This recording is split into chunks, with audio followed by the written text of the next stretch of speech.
எங்க வீட்ல எப்ப பாலக்கீரை வாங்குனாலும், கண்டிப்பா இந்த பாலக் பன்னீர் தான் செய்வோம். அப்படியே ரெஸ்டாரண்ட் ஸ்டைல்ல சாப்பிடவே அவ்ளோ சூப்பரா இருக்கும். இதுவரைக்கும் ட்ரையே பண்ணதில்லன்னா, கண்டிப்பா ஒரு தடவ செஞ்சு பாருங்க.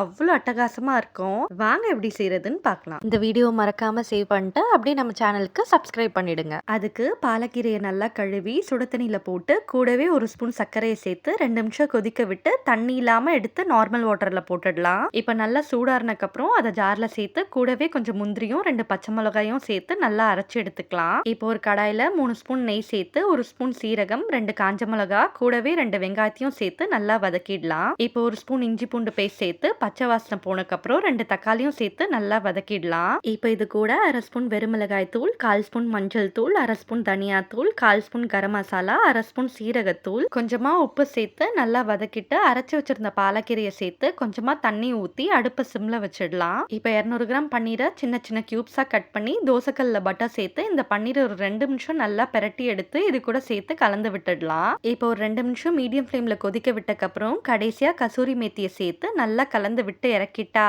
செம்ம டேஸ்டியான பாலக் பன்னீர் ரெடி.